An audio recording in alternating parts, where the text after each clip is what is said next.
Welcome to my channel.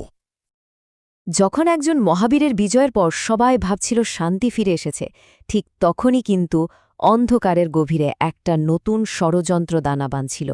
এটা হলো এক নতুন সুপারহিরো জগতের উত্থানের গল্প, যেখানেই ভঙ্গুর শান্তি একটা বিশাল হুমকির মুখে পড়তে চলেছে। চলুন এই গল্পের ভেতরে ঢুকা যাক। তো গল্পটা শুরু হচ্ছে এমন একটা সময় থেকে যখন শহরটা ছিল একদম নিরাপদ। আমাদের নায়ক এনিম্যান সাইফ ভজনদাস নামের এক ভয়ঙ্কর ভিলেনকে হারিয়ে দিয়েছে। মানে চারিদিকে তখন একটা শান্তির পরিবেশ। একদিকে দেখুন শহরের রক্ষক অ্যানিম্যান, যার হাতে আছে পাঁচটা মহাশক্তি: আগুন, পানি, বাতাস, মাটি আর বজ্রপাত। ওকে হারানো প্রায় অসম্ভব।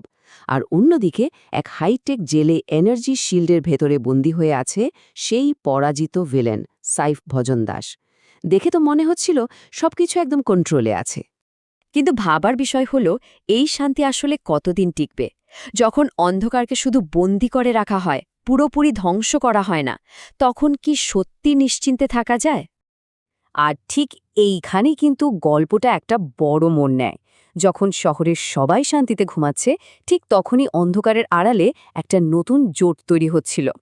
সাইফ ভজনদাস কিন্তু জেলের ভেতরে বসেও থেমেছিল না। ও ওর ডার্ক পাওয়ার ব্যবহার করে যোগাযোগ করে আরও শক্তিশালী, আরও রহস্যময় একজনের সাথে। জেলের ভেতর থেকে সাইফ মরিয়া হয়ে একটা অফার দেয়, তুমি যদি আমাকে সাহায্য করো, আমি তোমাকে এই পৃথিবীর শাসক হতে সাহায্য করব। বুঝতেই পারছেন মুক্তির জন্য সে কতটা বেপরোয়া হয়ে উঠেছিল। আর ওপাশ থেকে যে উত্তরটা এলো, সেটা ছিল আরও ভয়ঙ্কর। ডার্ক লর্ড রাহিন নামে সেই নতুন ভিলেন রাজি হল, কিন্তু একটা শর্তে: আমি তোমাকে মুক্ত করব, কিন্তু মনে রেখো এখন থেকে আমিই তোমার বস। আর এই একটা কথাতেই ক্ষমতার পুরো খেলাটাই কিন্তু ঘুরে গেল। এরপরই শুরু হলো আসল খেলা। এক অদ্ভুত রহস্যময় অন্ধকার শক্তি সেই রিসার্চ সেন্টারে ঢুকে পড়ল, যেখানে সাইফ বন্দী ছিল। টেনশনটা কিন্তু তখন থেকেই বাড়তে শুরু করে। হঠাৎ এক ভয়ঙ্কর বিস্ফোরণ। যে এনার্জি শিল্ডটা সাইফকে আটকে রেখেছিল, সেটা একেবারে চূর্ণ বিচূর্ণ হয়ে গেল। শহরের সবচেয়ে বড় সুরক্ষা ব্যবস্থাটা এক মুহূর্তে ভেঙে পড়ল। আর সেই ধ্বংসস্তূপের ভেতর থেকে বেরিয়ে এলো সাইফ ভজনদাস। কিন্তু এবার সে একা নয়, বরং আগের চেয়ে অনেক বেশি শক্তিশালী হয়ে ফিরে এসেছে। কিন্তু একটা কথা আছে না, অন্ধকার যত বাড়ে, আলোর পথও তত খুলে যায়। যখন পুরনো বিপদ নতুন রূপে ফিরে এলো, তখন নতুন নায়কদের জেগে ওঠার সময়ও চলে এলো। এবার আসা যাক সাকিনের গল্পে। সে ছিল অ্যানিম্যানের বন্ধু। একদিন এক পুরনো মন্দিরের ধ্বংসস্তূপে ও একটা অদ্ভুত আলোর খোঁজ পায়। মাটি খুঁড়তেই বেরিয়ে আসে এক জাদুকরী তলোয়ার, যেটা শুধু জলজলই করছিল না, কথাও বলতে পারত। সেই তলোয়ারই ওকে ওর নতুন মালিক হিসেবে বেছে নেয়। আর ঠিক তখন থেকেই শুরু হয় সাকিনের সুপারহিরো হওয়ার জার্নি। আর সেই জাদুকরী তলোয়ারটা ওকে সরাসরি কি বলল জানেন?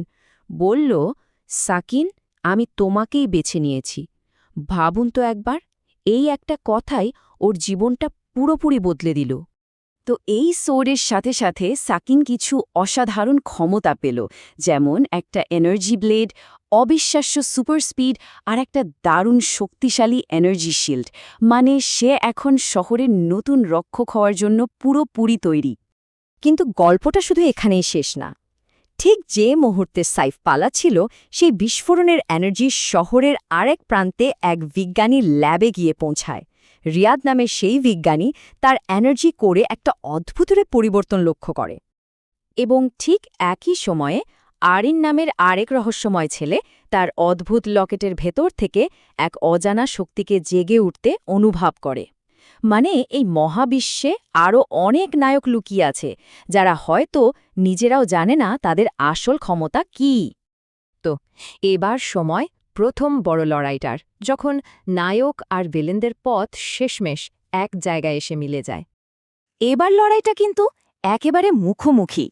একদিকে আছে আমাদের টিম হিরো এনিম্যান আর নতুন হিরো সাকিন, আর তাদের বিপক্ষে টিম ভিলেন আরও শক্তিশালী সাইফ ভজনদাস আর তার নতুন বস ডার্ক লর্ড রাহিন। লড়াই শুরু হওয়ার ঠিক আগের মুহূর্ত। এনিম্যান তো ওকে দেখে অবাক। সে বলছে, এটা অসম্ভব, তুমি তো বন্দী ছিলে। উত্তরে সাইফের মুখে একটা অহংকারী হাসি। সে বলল, আমার এখন নতুন বস আছে, আর এই পৃথিবী খুব তাড়াতাড়ি আমাদের হবে। ঠিক যখন অ্যানিম্যান একা লড়ার জন্য তৈরি হচ্ছে, এক আলোর ঝলকানির মতো তার পাশে এসে দাঁড়ালো সাকেন, তার সুপার সোর্ড হাতে। বন্ধুকে তো আর একা লড়তে দেয়া যায় না। আসলে এই যুদ্ধটা কোনো গল্পের শেষ না, বরং এটা একটা নতুন আর বিশাল মহাবিশ্বের জেগে ওঠার শুরু মাত্র। কারণ একদিকে যখন এই ভয়ঙ্কর লড়াইটা চলছে, তখনও কিন্তু রিয়াদ তার ল্যাবে আর আরিন তার লকেটটা নিয়ে নিজেদের ক্ষমতা বোঝার চেষ্টা করছে। ওরা এখনও এই যুদ্ধের অংশ না, কিন্তু ভবিষ্যতে ওদের ভূমিকা যা অনেক বড় হতে চলেছে তা বলাই বাহুল্য। এটা তো ছিল শুধুই প্রথম যুদ্ধ, কিন্তু আসল প্রশ্নটা হলো, এই নতুন মহাবিশ্বের জন্য যে মহাযুদ্ধটা শুরু হতে যাচ্ছে, তাতে শেষ হাসিটা কে হাসবে? উত্তরটা হয়তো সময়ই বলে দেবে।